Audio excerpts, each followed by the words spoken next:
Hello, and welcome to Smeg and the Femmes, a podcast to discuss Red Dwarf from a different perspective. I'm Jan Amelie, and today I'll be talking about Series 6, Episode 2, Legion. And I'll be exploring this episode with the help of my guest, Sunnysideeggers. Hi again. Hello.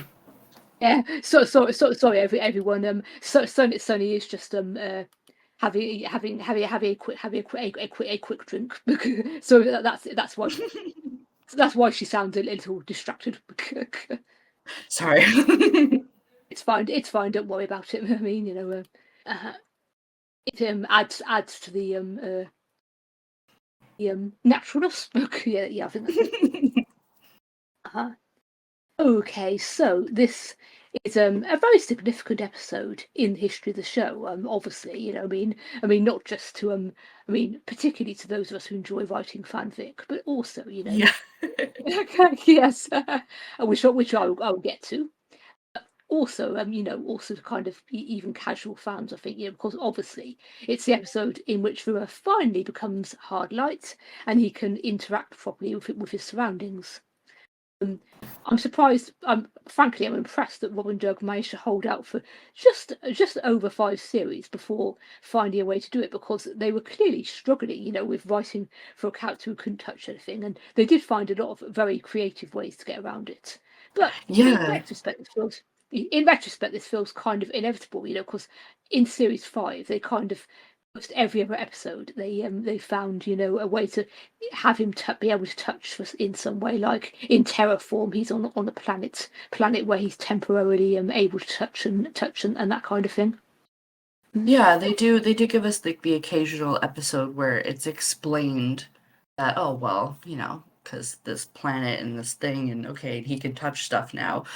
So they do give us those little tidbits along the way. But yeah, like you said, it was kind of inevitable. Like you can only have the non, touching incorporeal crew member for so long before you're like, okay, well, we've kind of run out of things to do. Yeah, I mean, to With be that. fair, that is kind of exactly what happened with Holly, isn't it? I mean, they ran out of ideas for Holly because his or her function had been overtaken by Crichton to an extent, So yeah, Mhm. Yeah, I mean, I still think they could have found a way to like make them both work, I but mean, I do think they could. I understand though You know, when you're on deadlines and you need to get stuff done, being like, okay, you do have to sometimes, I guess, sacrifices have to be made. yeah. Unfortunately or fortunately, I love Holly and I love Crichton. So it's a tough one. Would we want to lose, Crichton? Would we want to lose Holly? Like, but yeah, it's interesting that it took as long as it did for them, I think, to make Rimmer hard light or to, make a reason. Um, yeah, it feels like something they should have done earlier, only just because I don't know, it's nice having him hard light, I guess. Maybe I'm partial Exactly. to Yeah, I mean, hard light. I suppose you could say, that the fact they had to find all these creative ways to get around it, led to some good, interesting episodes and scenarios Oh, and for stuff. sure. Yeah. Yeah. On the other hand, But if they'd done it sooner, it would certainly have made it easier for those of us who enjoy writing fanfic. definitely, yeah. Um, yeah, like being said, obviously the interesting ways they worked around stuff gave us good episodes, and there was definitely plot to be had. Obviously, suddenly, he can't touch anything, he can't interact, he can't eat, he doesn't technically sleep. That's an interesting story arc, as things you can do cool stuff with the character with that. Um, but I mean, I guess props to them for holding out as long as they did before you're like, you know what? Okay, no. Let's let Chris touch stuff on a daily basis instead of having him kind of stand around sometimes. And So as Chris herself has pointed out, having a character who can't touch anything is kind of an invitation for errors, because they're always getting people, well, fans at conventions are saying, well, how can we touch this in this, in that scene, blah blah, how come etc. he could brush that object with his hand lightly? And yeah, yeah, you know what I mean? It's like, poor guy's a real person. He's doing the best he can. Yeah, I mean, it's not like human actor Chris Barry can, help touching things. Right? And also, like, you can't help sometimes too if a little fidgeting or whatever, and you're like, I want to touch the thing, I need to, this cool little gadget, what does this do? And then the camera picks it up or something, and you're like, oh, dang it. So I understand it's probably logistically, it was getting probably a little tiring for everybody as well. So you're like, you know what? No, we'll just let him touch things. It'll save us so much grief. Exactly, let's just find a nice creative way to do it, and just do it. Let's do a whole episode about it. Let's get some good content out of it. It's interesting, actually.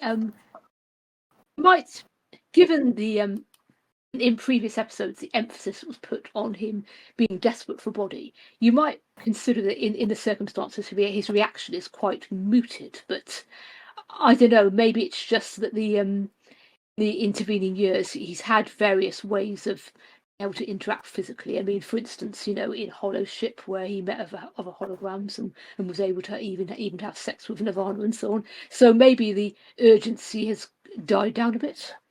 Yeah, the novelty of it is not quite as he's like, okay, cool. This is forever now? All right. It I is mean, true. He does kind of have a kind of not as intense reaction as you might think, like when he was borrowing Lister's body and going absolutely bonkers with eating and touching things and what have you. It's definitely a much quieter maybe maybe response. maybe maybe he got it out of his system then. Yeah. on poor Lister's body. For Lister, yeah. Okay, so the opening scene with the space weevil, which gross, but it does kind of underline the fact that that their supplies are getting extremely low. Yes. Of course, it's also another way of playing up Lister's slobbiness and going about how he really hates healthy food and so on. And I don't know. I mean, I think they are kind of exaggerating a bit. I mean, it has, thinking about it, I mean, it does go back to the early series because, for instance, there's a scene in Stasis Leak where he's having a groan about he thinks Kochansky's new husband, about how he probably eats natural yogurt and stuff like that, so. Yeah.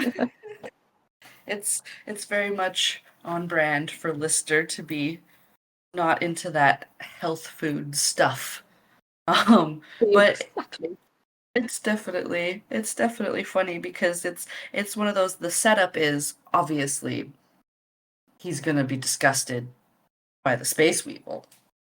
Like And that, of course, look what we've served him. And uh no, that's not what does it. It's the little carrot star flower. I think it's kind of cut into a yeah, flower. the way they they sort of misdirect. They think it's going to go, oh, what the hell is that? A space weevil, and no, it's a carrot. What's this? A raw carrot. Just gross. You can't stand that. The space Needle's fine. Don't worry about it. Not that Well, to carrot. be fair, Carrot's where he draws a line. I don't think he realizes it's space weevil because in his situation, I wouldn't expect Crichton to serve me space weevil either. So That's fair. He's putting a lot of trust that Crichton wouldn't feed him. But also, I mean, maybe props to the way that Crichton prepared it because the flavor didn't give it away. Doesn't he think it's king prawn or something? He thinks it's something completely different than what it actually is. yeah, So, I mean, Crichton probably put loads of spice on it to help. so it doesn't matter. It's spicy. It's all good. Lister's Yeah. burnt out his taste buds ages ago, so we're all good. It's true. Although I did notice him, we get this scene where Lister switches pilot shifts with Kat, and Kat's going on about why can't you ever clean up? And then we get this scenario where Lister actually sort of, exaggerates his own slobbiness. He lets Cat think that the peanuts are his verrucas, and and that kind of thing. Yeah. I mean, it's yeah, he's playing it up, but I also kind of read it as like this is like a normal thing for them. It's, Cat goes, ugh, what's that? And Lister's like, well, obviously it's this, and Cat's, ugh! And like it's like it's just the amusing banter of like, well, obviously it's not that. Has it ever actually been that? Um, you know? But yeah, it just feels very like playful in the, he's just Lister embraces his sloppiness. He doesn't care. He's like, whatever, I'm just living my life. And it's just Exactly. kind of, yeah, good-natured Well, ribbing to Cat. also, I think he's bored. He likes sort of having Cat on. Yeah, I'm sure Cat keeps things very interesting. I'm sure they've had many interesting discussions, off camera in universe when they're just hanging out. But yeah, it's kind of just a fun little glimpse into the daily life of them on adapting to being on Starbug and in much closer quarters than they were on Red Dwarf. I mean, obviously they were hanging out on the ship all the time, but in Starbug they don't really have much of a choice. You can't really go anywhere. You're not that far from them at all times, so Exactly. Yeah, it's I a mean, I mean, they did make Starbuck a bit bigger than it originally was in sort of series 3 and They added series some extra 7. rooms for sure. Yeah, But not as big as it is in series 7, mind you. I mean, they really made it big then. Yeah. I mean, in series 7, they have miles of air vents that they can crawl through in duck soup and so on. oh yes, yes, the air vents. Yeah. I mean, obviously, I understand it. I mean, I'm glad that they made it bigger because, I mean, we don't want the crew sort of crammed in one tiny room, going insane. I'm glad they gave them more room. hmm It's best for their mental health to have more room. Exactly. Interesting, actually. I mean, well, I should probably keep this for Emo Hawk, but well, I'm going to mention it anyway. In Emo Hawk, it becomes obvious that Lister and Cat are sharing a bunk room, whereas in every other series of the show where Rimmer plays a part, well, apart from series 7 where he leaves halfway through, then Lister and Rimmer are sharing a bunk room. You kind of wonder who was behind that, who made the decision to and instead have Lister and Cat in a bunk room. Yeah, like it's just kind of, I don't know, mixing it up, I guess. But yeah, because they've never really been shown to bunk together. It's always been Lister and Rimmer sharing the bunk room. So Yeah, I mean, in universe, people have, well, fans who enjoy Slash like us have theorised that Crichton was getting jealous of Lister and Rimmer and decided to split them up. split them up. I mean, a very possible thing to happen with Crichton and his little jealous streaks. I mean, it's not so obvious here, but in series 7, it really does become obvious with Krochanski's arrival. That he has become very, very jealous and possessive of Lister in a Yeah. kind of in a funny way. Yes, it's definitely played for laughs, and it's amusing. He doesn't do well with change. When you change the dynamic, he's got issues. Exactly. Yes. Okay. So yeah. Moving on to the there is this scene with the blue alert scene, and it's one of those very sort of popular jokes that tends to get put in clip shows and stuff when they want a quick clip to show how funny Red Dwarf is. I mean, and Mhm. yeah, yeah. It is funny. I mean, I wouldn't say it's not necessarily the funniest thing in the show, but I mean, it clips well, I guess. I mean, because it Yeah. perfectly shows off, Rimmer's character, that he's pompous and obsessed with regulations. Are you absolutely sure, sir? It does mean changing the bulb. Yeah, like you said, it's definitely a very classic scene. Um, Not the funniest, but I do think it works so well for like clip type shows because it does sum up the show quite nicely, and it's not like a super long scene you have to sit through, or because sometimes the joke of the episode, they set up the premise in the opening, and then by the end of the episode you get that punchline.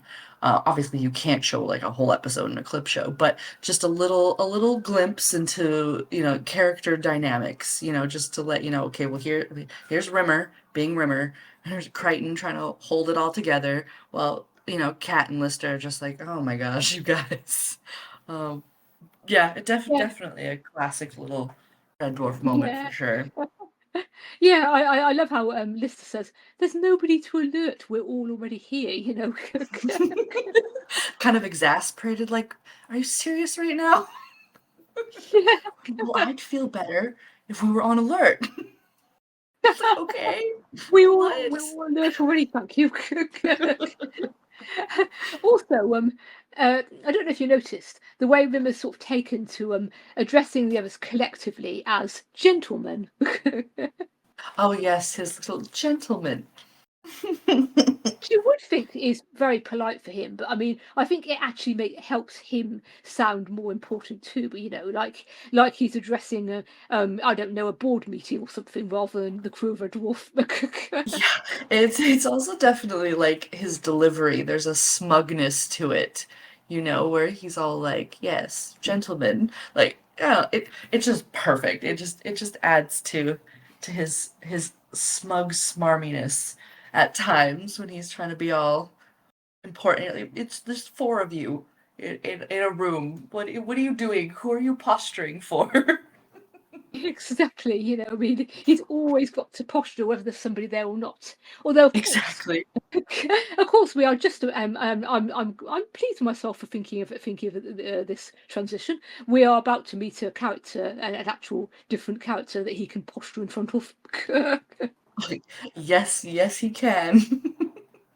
Yeah, and of course, this is we are about to be introduced to Legion, who is obviously, he a one-off character, but in terms of his lasting effect on the show, actually a very important character. Yeah, definitely. Definitely one of the more impactful beings they come across in the universe, even if he is just a one-off episode character. Yeah, yeah. I have to compliment the actor because even though we never see his face, he's got a wonderful voice. He does. He does got a good voice. And I mean that costume too is certainly something. Yeah, as the cast point out in the documentary mercilessly, it's not the most flattering costume, but it's memorable. Yes, definitely memorable. And it's so interesting too because like the nature of the costume, and he's got this kind of like lovely voice and everything. It very much, you're not quite sure what is going to happen. Like, is this a good thing? Is this a bad thing? Like, you're very much left like, I don't know what to expect. Like if Legion had emerged in like a dark cloak and like kind of sinister, like obviously you'd be like, okay, this guy's up to something. But it's just so strange but basic that you're like, okay, this could go either way. I really don't know what to expect with this. Yeah, you're right. That is good. I mean, because he's not introduced as an obvious villain. He's introduced in a very sort of clinical and neutral fashion. Even the surroundings are very sort of clinical and neutral. I mean, I'm not saying they were a shopping mall, but they kind of look like a shopping mall. It's all very sort of Yeah. bland glass and steel and stuff. And nothing that would nothing creepy about it really. Nothing that would instantly set off alarm bells. And of course his very Yeah, it's like well lit and just kind of, yeah. of course he greets them in a very friendly and calm fashion, so obviously the inclination is to accept him as a friendly character. And the thing is, he could have been a friendly character, frankly, if he hadn't been determined twist ahead for anyone I assume anyone listening to the episode listen to this has already seen the episode, but there's this wonderful twist later on, where you find out that he's determined to keep them there, whether they actually want to stay or not. Yeah. It's kind of an interesting premise too, like the nature of Legion. being that like he only seems to exist when there are like physical beings with him, because he is, Legion. The name kind of gives it away a little bit. It's kind of a little It does cheeky. kind of. Yeah, I mean, he even says Yeah, my name is Legion for we're many. Yeah. Hmm. yeah, exactly. And he is many. So yeah, it's kind of an interesting concept for sure, because it's not, you don't expect to find a being that's composed of all the physical beings in his presence. Like, it's definitely coming out of left field there.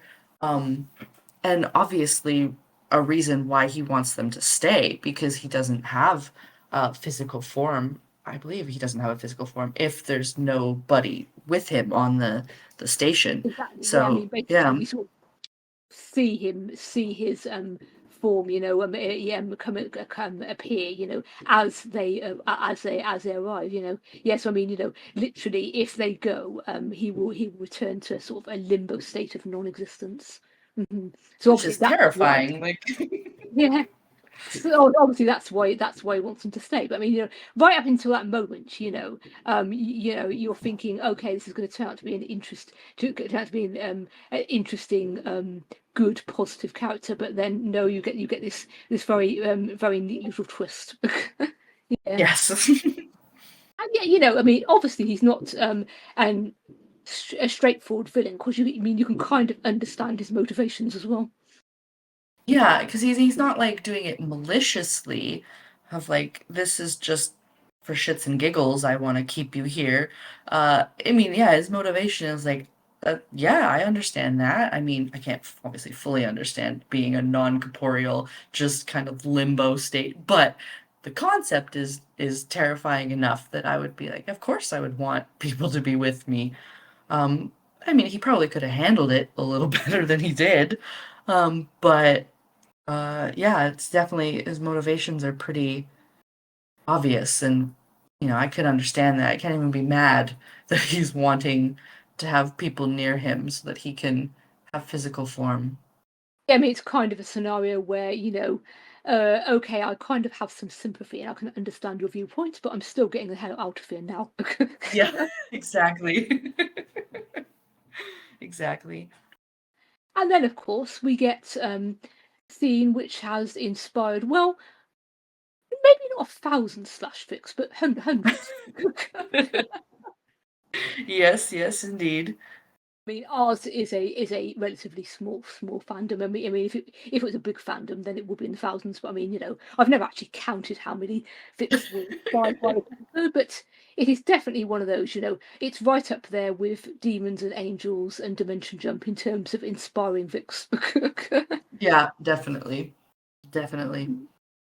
Yeah, so of course, Legion just, sort of casually grabs Mirror's Light B, without explaining what he's doing, and make I just, it just again, it's like, oh my gosh, what did he did he just kill Rimmer? Like, he just takes his light beat and he just opens it up and just starts pulling out all sorts of Yeah, stuff. I mean, it kind of reminds me. I mean, this is obviously showing my age here. It kind of reminds me of, someone trying to fix an audio cassette, by winding it back.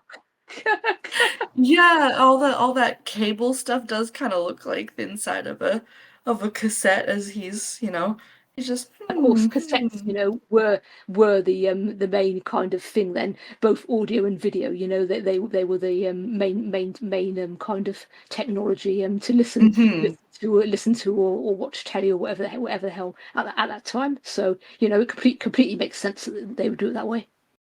Yeah. And it's just so funny, because you have, Kat, Lister, and Crichton watching on in both horror and confusion as to what Like, what exactly the has hell is he happened. doing? I mean, but I suppose they're thinking, well. Let's wait and see, because he seems like he knows what he's doing. Yeah, he's got a nice soothing voice. I'm sure he would never do anything to steer us wrong. Um, But yeah, it's a mixture of what and what? Like, they're very much confused, but also intrigued as to what exactly he's done to Rimmer. And then, of course, we find the reveal of, well, just fixed it, so now he's solid. Yeah, and of course we get this, I mean, obviously, I've got a body I can touch, feel, and of course Lister immediately touches him, and Rimmer touches back. And I mean, now obviously I know the way it's being acted. I mean, I realise that it's a completely natural reaction in the circumstances. What you've got a crewmate you haven't been able to touch. Obviously you're going to touch them. But um, still, obviously, we still are free to read into it for our own purposes. I mean, Of especially, course. I mean, considering this is Rimmer touching, Lister, the slob whose personal hygiene he derides on a daily basis, but apparently, The, apparently the, he's good. the, the person he hates, apparently, so much. Exactly, Has I mean, nothing nice to say apparently, to. apparently he doesn't hate him enough not to touch him. So there you go. Yeah, it's a cute little moment, like slashy or non-slashy for sure, like whatever you want to take out of it. Um, but yeah, it's just the little like, well, he's hard light now, and Lister just immediately like touching his arm, being like, whoa, like to test it out. Like I don't know if maybe he thought he was joking or if it was even possible, and he just like needed to be sure. And Rimmer, of course, just putting his hand out, being like, "Whoa!" It's just a cute moment. A Yeah, cute moment. yeah.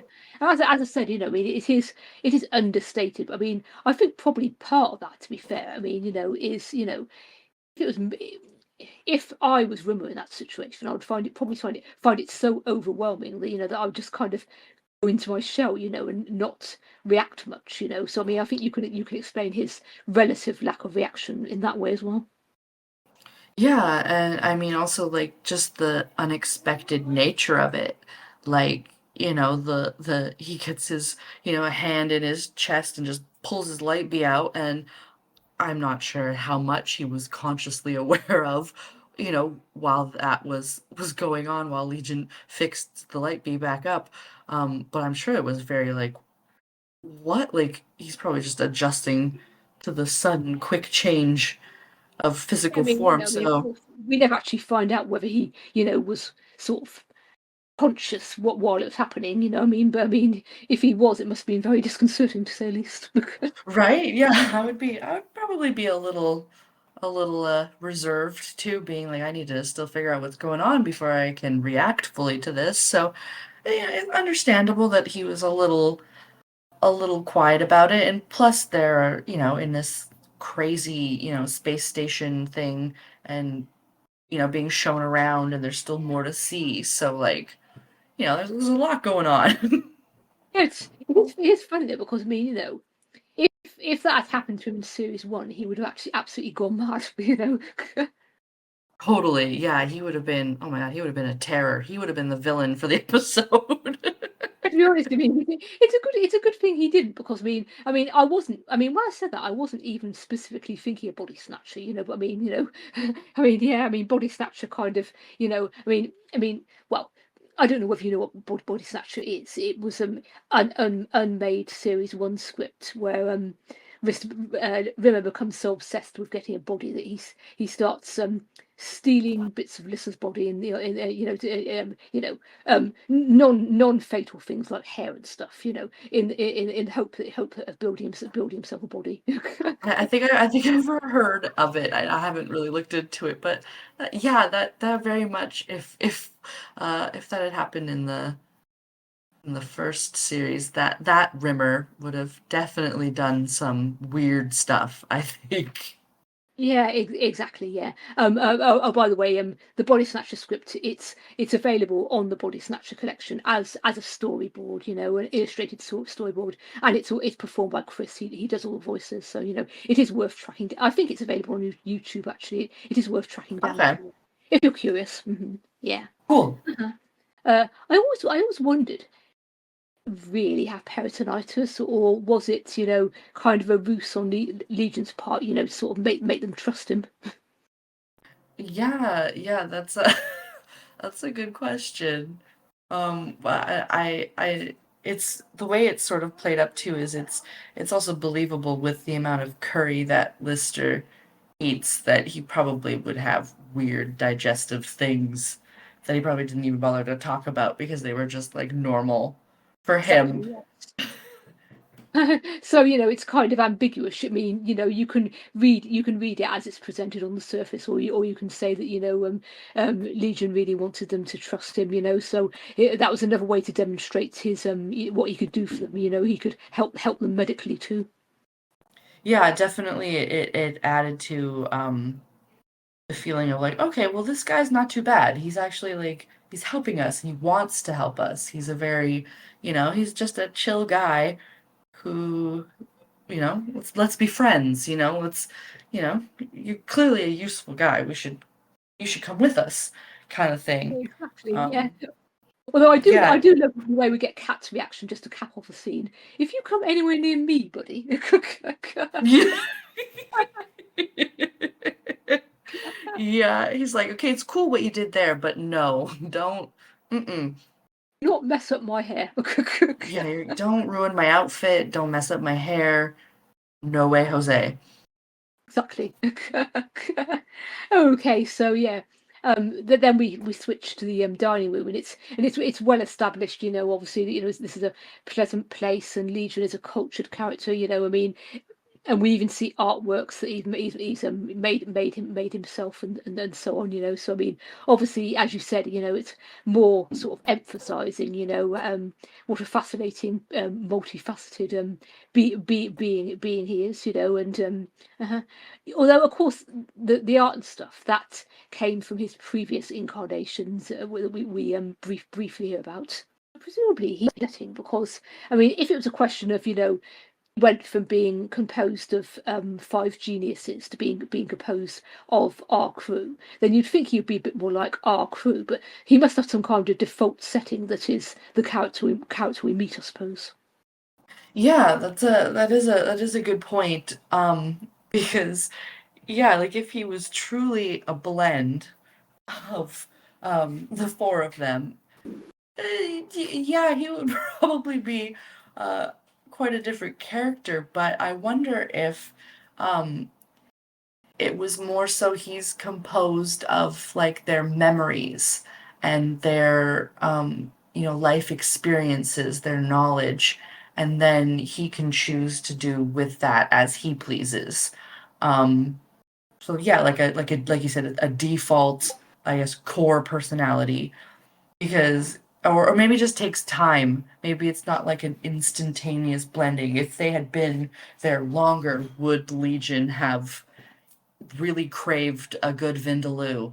Would he have, would he be compelled to do the laundry? Like, it would be curious if maybe it was a time-based thing in longer proximity, he would become them That's more. interesting, or I suppose, alternatively, you could argue that, that he still has the memories of, also of his previous incarnation. So I mean, that's why the way he is. I mean, it's never really clearly explained. I mean, you could go either way with it, actually. But yeah, it would be Hmm. interesting, Vic, where, they get forced to stay longer, and while they're exploring that cyber park, which sounded very interesting, they come back and find he's becoming more like them. That would be interesting. Yeah, it could be an interesting angle, but yeah, like you said, not clearly defined one way or the other, but an interesting concept that you could definitely do a lot with. Yeah, and of course, the way they, then we get, of course, them trying to impress Legion by kind of sort of bluffing their way through the meal, which is funny, I think. Oh yeah, definitely we get that patented Rimmer posturing of, obviously he's cultured and he's well traveled and he's a man of many talents.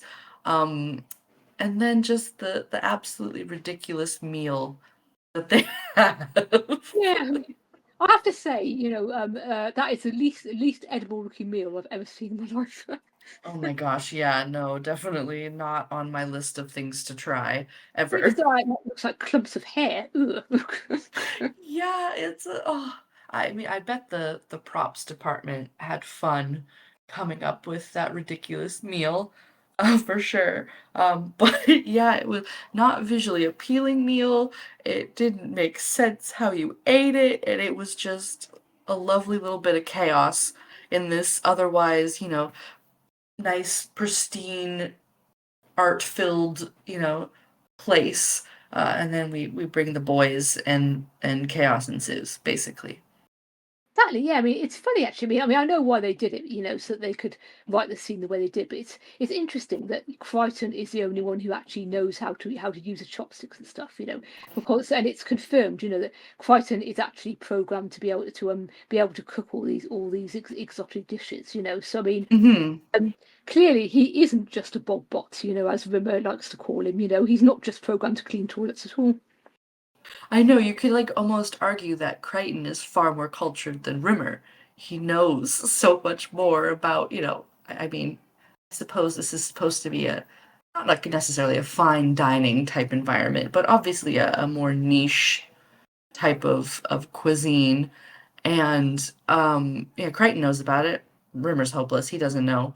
So I'm sure that's another thing that just irks Rimmer endlessly. That Yeah. Yeah. I Crichton's mean, showing up in front of Legion. exactly. I've really found myself really noticing, the sort of the way Rimmer, clearly resents Crichton. You can read that however you choose. You can read it as him specifically being jealous of Crichton's friendly relationship with Lister, or you could just read it as him being jealous of Crichton, sort of threatening his position as he thinks, as the leader of the crew. But I mean, how do I put this politely? Rimmer, you are not the leader of the crew. I mean, except in your own, except in your own imagination, you're just not. You've never been the leader, not once.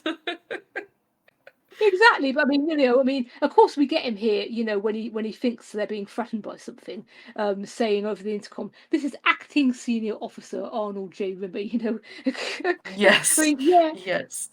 yeah, okay, he is technically speaking the highest ranked person aboard, but nobody except him gives a smeg about that. So Well, right? They're like, why do we care about our rank from, like it was ages ago. Everyone's all dead. It's just us trying to live our life. Why are you so obsessed with the fact that because Kat and Crichton aren't part of the crew, they don't have a technical rank, so the only person he's outranking is Lister, and even when the whole crew existed and they were on the ship, Lister didn't even care about it then. What makes him think he's gonna care about it now? Just, exactly, it's yeah. so To be silly. honest, I think the only reason Lister sort of goes along with it to some extent is because he knows, it makes Rimmer happy, and also they have to function as a crew, so he kind of finds good ways to get around it, he doesn't let it stop him doing what he wants to do at all ever, you know. Yeah. And I mean, it also does kind of make sense too, because like up until this point, uh, you know, Rimmer can't touch anything. So what can he do? He can talk. He can bark commands and orders that chances are no one's going to follow. But, it's I guess his way of trying to contribute as best he can. Air quotes, You're best right. he You're right. can. Actually, yeah. The fact that up until this very episode, he's soft lighter, makes his insistence on being the acting senior officer even more ridiculous. To be honest, you know. Yeah. Obviously, if they brought back an officer as a soft light hologram, that officer would probably be able to command to some extent. But if they'd had any sense, they would have had to, delegate, to some things to the crew members that could actually touch things, because that's just Hmm. basic common sense. Exactly. Yeah. Like if the advice that Rimmer was giving was good advice, they might follow it. Um, but yeah, the general sense is pretty much anything Rimmer says to do is the wrong thing to do, so we're not going to do that. But bless his heart, he Exactly. tries. Exactly, yes. And also, well, while we're being mean to River, well, not mean exactly. I did want to also mention how funny it is the way he pronounces Legion's name in a French accent and then tries to impress him by praising an exquisite work of art, which turns out to be the light switch. Yes. Oh my gosh, so good. Again, it's just everyone's just line delivery and their expressions, everything. It's always so great. It always sells even the most ridiculous lines, in my opinion. Um, but yeah, it's a perfect just Rimmer trying to, weasel his way into Legion's good books to be, he's clearly searching for acknowledgement or I'm going to show you all that I'm actually so smart and sophisticated and look at me and Legion are going to be best buds. Like he's clearly trying so hard and uh, it backfires, but I mean It Legion's really obviously does, not yes. put off by it. He's just like, okay, whatever. But everyone else is definitely judging him a little. Yeah, it's just such a classic kind of comedy scenario, of a character trying to impress, but and think act as though they're more sophisticated than they actually are, and just sort of tripping themselves up. It works, yes. And of course, obviously, now that Rimmer can touch things, things can touch Rimmer. So let's cover him in food. Yeah, they're like, oh, wait, so stuff can interact with him now. It's just, I don't know, just throw stuff at Rimmer. Just do it. Just. I love the way they say in the documentary, or someone says in the documentary, the rest of the cast were queuing up to do that. They're like, we're ready. We're ready. Just, yeah. I'm not sure if they actually got to do it, but I'm sure they would be willing to. Oh, yeah. I know the meal goes chaotically. Um, and it's a good scene. Definitely a lot of the comedic points of the episode are centered around the meal and the events after the meal. Yes, definitely. It's just such a you know I mean, we get this long slapstick scene of all the boys, desperately trying to act cool and sophisticated, and finding this food and just getting it all over them. And then, of course, we get this lovely little twist at the end, where it turns out, actually, no, you're going to stay here whether you like it or not. Yep. Like, so I'm glad you enjoyed dinner. All right, you're staying with me forever. Oh, I love the way Rimmer caps the scene with 32. It turns out we've got 32 individuals that we do not want to join our team.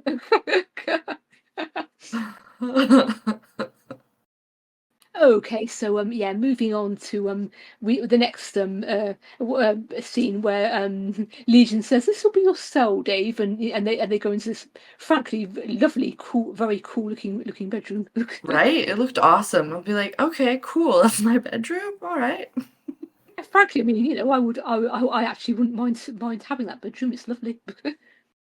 I mean, I like the way they have all this things that you think that Lister would like a jukebox and a silver guitar and alcohol and so on. Yes, it's like definitely perfectly suited to him. Um, but I mean, it's still a prison's still a prison, and it's Exactly. probably you can't appreciate it as much knowing, well, you're not allowed to leave. So, Yeah. Yeah, it is interesting that we get this brief thing where Legion says there's a cyber park in the complex where you can go indulge any fantasy you choose. It's kind of weird that they weren't a bit more interested in that. But I mean, I guess the idea was, well, the longer we stay here, the harder it'll be to leave. So let's just forget we ever heard that. yeah, let's just can't get distracted. We gotta focus on escape. So, I mean, Exactly. yeah. Yes. I definitely Yeah. definitely seemed like a tempting offer. That was the idea. It's like, oh well, it's not so bad here. I mean, in Legion's mind, he probably is like, well, no, it's actually pretty awesome here. Like everything will be perfectly formulated to your interests and your needs will be all met. Like, if it wasn't for the fact you're being held against your will, if they'd willingly stayed on the station, it did sound like a pretty luxury place to be. Yes, I mean, I absolutely agree. I mean, it's really only the I mean, of course, there had to be something, because I mean, if there hadn't been something, then the show would basically be over. So they had to have something. Hmm. Listers is the only room we see, but I mean, I like what we hear about the others. Of course, Crichton had muddy walls to clean, So I mean, we all know he loves that. Hmm. He And had. Rimmer gets nocturnal boxing gloves and starched pajamas. We can kind of imagine it. A very a Rimmer room would be a very interesting room indeed. Yes, and I was going to say that we don't hear anything about cats, but actually, I checked the deleted scenes, and we do in the cut scenes. He mentions gold taps dispensing hot and cold hair mousse. That sounds right for Cat. Gotta Yeah, keep and that hair looking perfect. exactly. Also, bed sheets which wax your legs as you sleep. All right, okay. Yeah, so yeah, I mean Interesting, interesting. yeah. I mean, it's a shame we only got to see listers, but I guess they just didn't have the time or the budget, for four different Hmm. rooms. So I mean, um, Makes sense. then of course we cut to the breakfast scene, which frankly, I mean, obviously, now that the cat is out of the bag, that they do not know how to eat Mimosian cuisine. They've been given proper food, and it looks a very nice breakfast.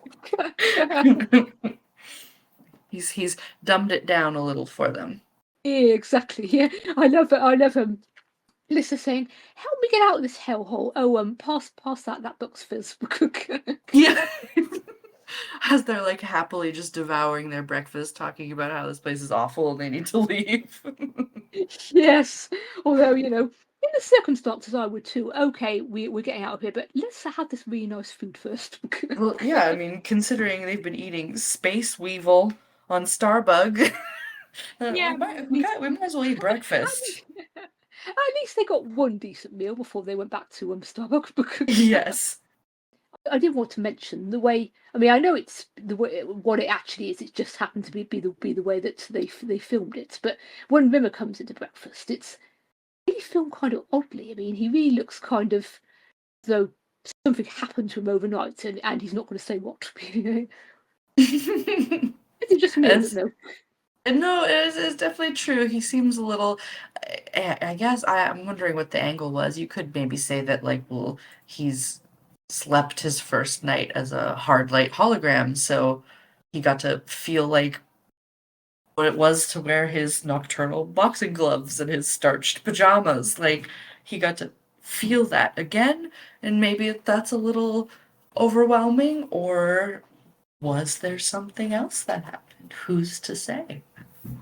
Yeah, exactly. Yeah, I mean, of course, this is, the bit of the episode which inspires a lot of, sort of fanfic, but basically sort of based on the assumption, that when Legion was making their surroundings perfect in every detail, he took it so seriously, that he also included a version of a person that, they most wanted to be with.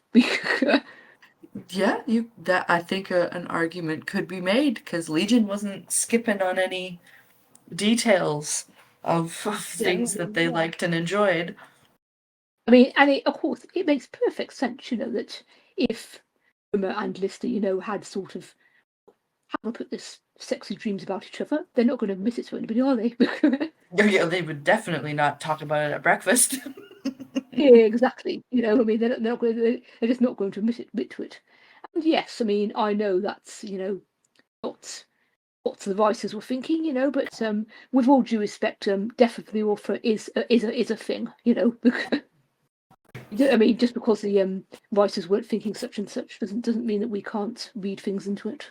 Exactly. That's why it's called subtext. It's below the Yes, text. Precisely. But also, I am going to point out, in support of this to some extent, a little bit later on, when Legion is just Crichton and he's helping the real Crichton escape because of that, he says, "In many ways, I am relieved to have shared their psyches, their neuroses, their strange drives. Returning to a limbo state of non-existence seems like promotion."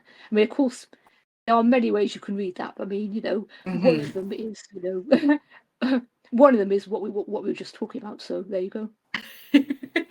Again, yeah, we don't know. It's up to interpretation. If they don't definitively say, then run wild with it, I say. Exactly, precisely. Okay, we're heading towards the end of the episode. So yeah, let's. Oh yeah, I do want to praise Rob and Doug for coming out with a wonderfully tacky film title, "Revenge of the Surfboarding Killer Bikini Vampire Girls." It's great. I love I love how long the title is. Like Yeah, it's just a little it's just that perfect level of ridiculousness.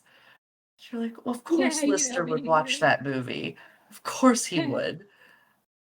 I have to say, I probably would too. Just out of curiosity.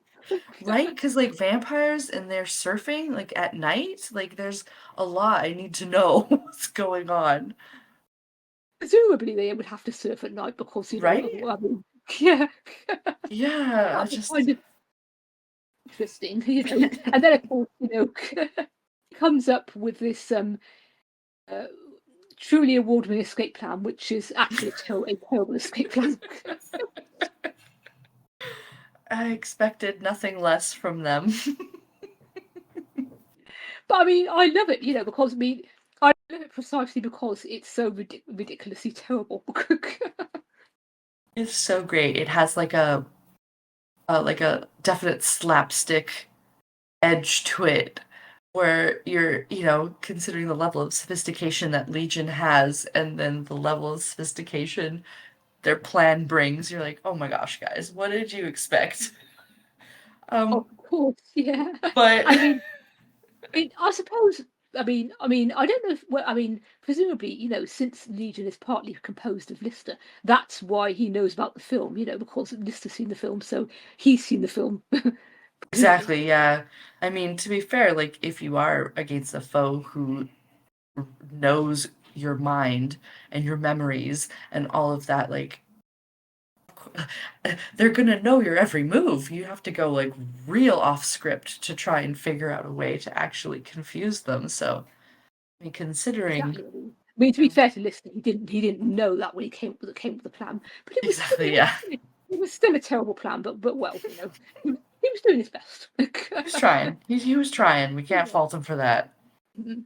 Yeah, and of course, it's kind of a bit of a shock, when Legion, being such a cultured, calm character at the start, to resorts to actual physical violence, But of course, he's still kind of comic slapstick. Hmm. Yeah, it's definitely it's definitely quite a scene, and I often chuckle at it because it is just so it's just so ridiculous in the best way. Exactly, I mean, the threat is genuine, but also it's so ridiculous that you can't help but laugh. Yep. Also, I have to say, when Crichton, twigs, what's going on, and what he has to do to render the rest of the crew unconscious. Um, they really push the suspension of disbelief because, the scene goes on forever, and Legion is presumably just sort of standing there and watching. Yeah. When he's trying to render Rimmer unconscious and smashing him about, Legion's probably just like us, the audience, being like, are you serious right now? Is this I suppose you could sort of headcanon, that now that since Lister and Cat have already been knocked out, Legion has been weakened, But even Mhm. so, you would think he would do something to try and stop them, wouldn't you?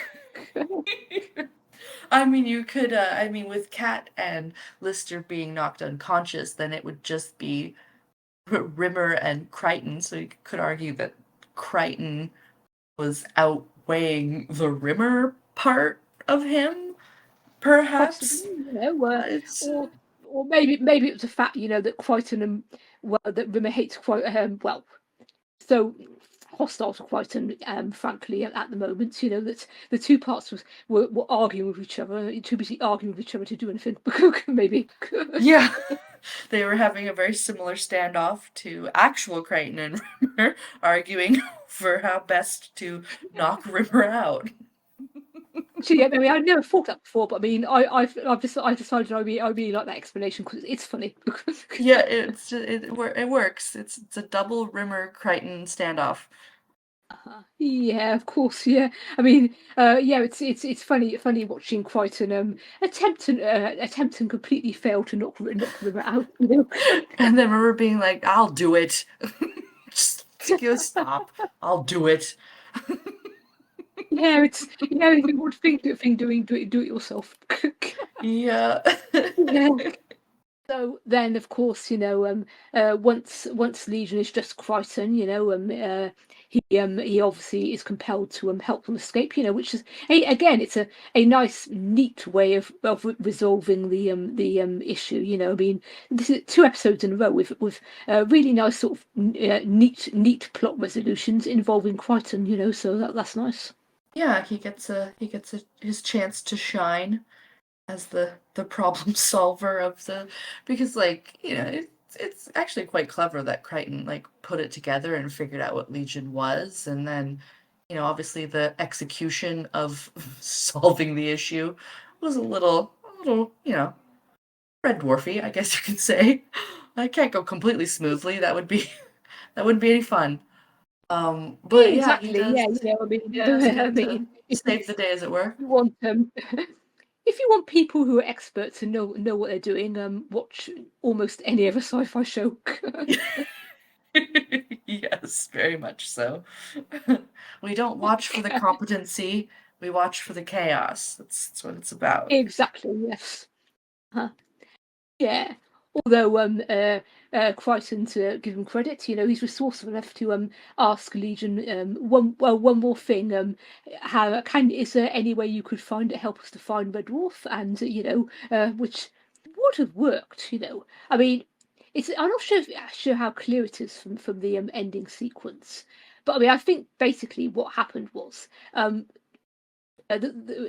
thing, the star drive that Legion gives them, it does work, but they must have miscalculated in some way, so that instead of taking them home, it doesn't take Starbug with it, unfortunately. Yeah. I know it's a little sad, but then like you would have you can't have solved the overarching plot that quickly. It had to go wrong. It couldn't have succeeded. That wouldn't have been it would have been like it played out more like the Holly Hop Drive. Where you're like, oh, this thing will get us home and it'll solve all our problems. Not quite. Yeah, I mean, I love they basically they do actually sort of point that up, with Lister saying, "Well, it's not going to work. It never works for us," and Paul Crichton, he does his best, to sort of make them believe, but then of course it does go wrong. But I mean, it Yeah. has to, because as you said, if it didn't go wrong, then the show would basically be over. So it'll be Yeah. well, or at least this version of the show will be over, and the writers, they're not going to have them stuck on Starbuck for just 2 episodes. They want Exactly. Like if it had to been spin. the Yeah, season finale episode, I might have put more faith in it. Maybe it did do something, but like yeah, 2 episodes in, no way. yeah, exactly. Yeah, yeah. It's funny actually, because I mean, Legion would actually have made a good season finale if Out of Time hadn't been. It wasn't so obviously very dramatic, and the only episode that could have ended series 6. Hmm. But I mean, if Out of Time hadn't been it, so then they might have ended on Legion possibly. Yeah. Interesting. Interesting to think about what could have been. I do have to wonder though, exactly how did they repair that breach in Starbuck? We're just not supposed to question it. It just happened. Maybe it was the nanobots. something managed to repair it. Just don't Something. ask. Don't ask. Don't worry about it. It's okay. They're fine. See, next episode, it's all good. Precisely. Yeah, I mean, it gets the end of episode reset button, which obviously at the Yes. end of any episode you're going to get to some extent, because except in the rare cases where you get multi-part episodes. Yeah. And that, again, that's, I think, part of the charm is like you can look into it as deeply as you want. There's brilliant, fanfic authors out there, writing explanations for things, giving us answers. But there's also just some sort of comfort in it's okay, don't worry about it. It's we're moving on. We got something else happening. So I enjoy that about the show being it can be this deep, complex, interesting, multi-universe. Like, oh, I've seen some of the theories out there. They're brilliant and I love it. But it's also just like a happy, feel-good little sci-fi show with funny characters and I love that it's something for everybody, basically. Exactly, yeah. I mean, basically, I can enjoy it on both levels. I mean, I can enjoy it on the fun surface level, and also I enjoy reading fiction fan theories. Well, maybe such and such can be explained by such and such. And it's just both ways of enjoying the show are fun. For sure. So, how would you rate this episode, both overall out of 10 and for slashiness out of 10? Overall out of 10, that's a tough one because um, it obviously has such a huge impact on the show with Hardlight Rimmer. Um, and there's a few like kind of humorous slapstick moments to it. Um, but probably not one of my like all-time faves. So I'll probably go, hmm, I'd say probably like a 6 or a 7 overall. Um, Mhm. and then for overall slashiness, oh my goodness. Well, for the slashiness that it inspired alone, probably would say like 9 out of 10 or 9 point, let's do 9.5. I'll go crazy with the point 0.5 there.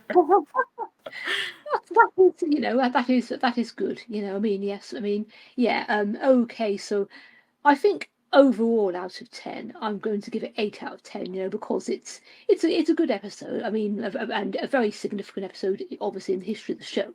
But it's never been one of sort of all-time favourites. I mean, Hmm. yeah. But for slashiness, I really can't give it anything except 10 out of 10, frankly.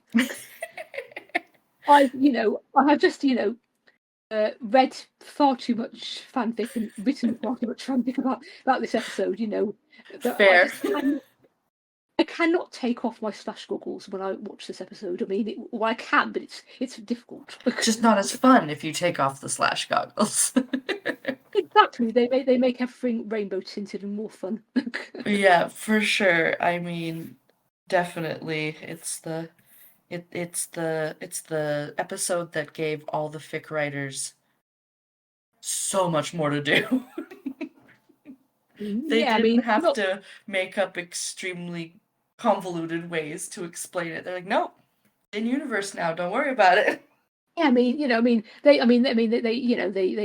definitely use their creativity, in episodes set, in Vic's set before this episode, Of course, they yeah. found wonderful ways to get around it, but obviously it's so much uh, easier, and there's so many more potential scenarios if it can Yeah. just touch, You don't have to you know. spend a couple chapters explaining the setup that allows the slashiness to happen. It can just be free. Exactly, it just makes life much easier. I mean, of course, it also made Robin Doug's life much easier, so there you go. Perfect. Everyone benefited. Everyone benefited from this episode. Exactly, thank goodness they came up with this episode, and they came up with it. They found a wonderful premise to base it around, a very good guest character, and they pulled it off very well. So good for them. Yes, indeed. That wraps up this episode of Smeg and the Femmes. Thank you to Hologamet for technical help, and also thank you to my guest, Sunnysideeggers. It was really nice to have you back again. Thank you so much for having me. It was a blast. If you'd like to give us feedback, you can do so on Tumblr or Discord on the post where I will be linking to this episode. You can also email us at smegandthefems@gmail.com. And finally, my customary announcement that anyone who's searching for earlier episodes of the podcast, just go on YouTube and look for Smeg and the Fems. We have our archive on there. And the next episode we'll be covering is the only Red Dwarf episode, well, to date at least, to win an Emmy. And the boys get to play cowboys in the fan favourite, The Men of the Apocalypse. I hope you'll join us then. For now, goodbye.